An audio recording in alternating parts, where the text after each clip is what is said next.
Leora's heart clenched as she stood in the parking lot of the tourist Mennonite church, waiting for the charter bus that would take John and several other Amish people to their towns up north. Goodbyes were always hard, and this one gripped Leora's heart as much as it had when she'd said goodbye to her family in Indiana. Maybe more, Leora chided herself, because I foolishly allowed myself to fall in love with John.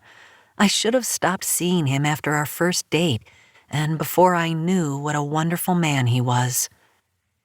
As though sensing her discomfort, John put his hand on the small of her back and gave it a few gentle pats.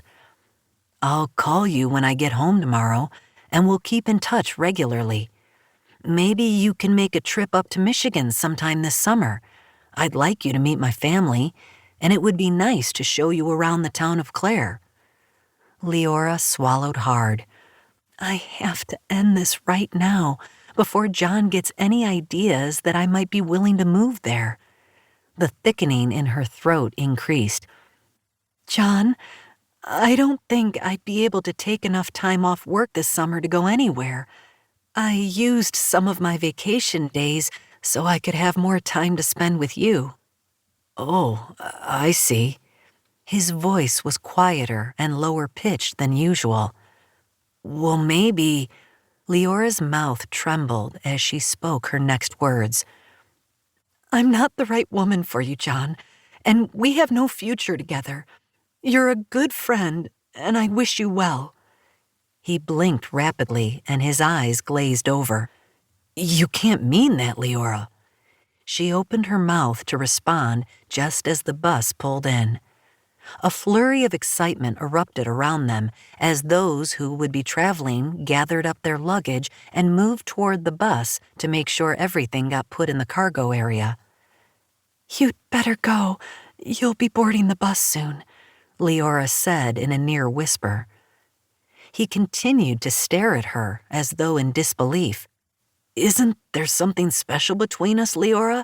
These last 2 months we've been drawing so close. I was sure that you felt it too. I did, but...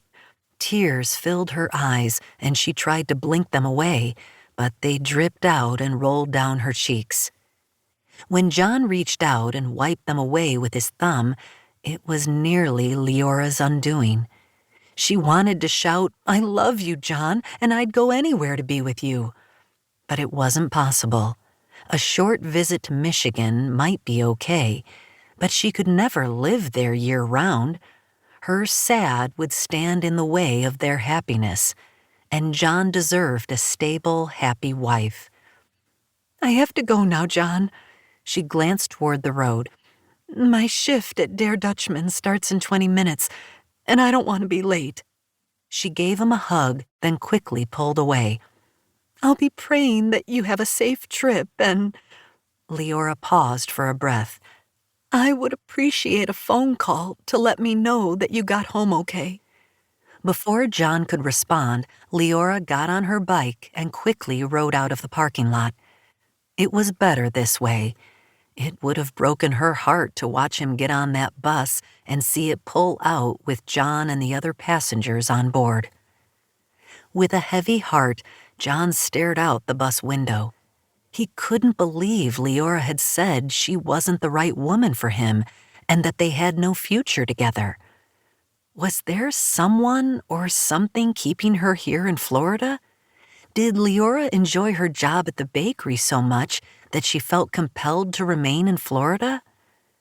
Could there be another love interest for her that she hadn't told John about? Maybe she had a boyfriend back home in Indiana. He closed his eyes and lowered his head. Why did you allow me to meet Leora and fall in love with her if she doesn't want to be with me, Lord? I wish now I'd stayed in Michigan and never gone on a vacation.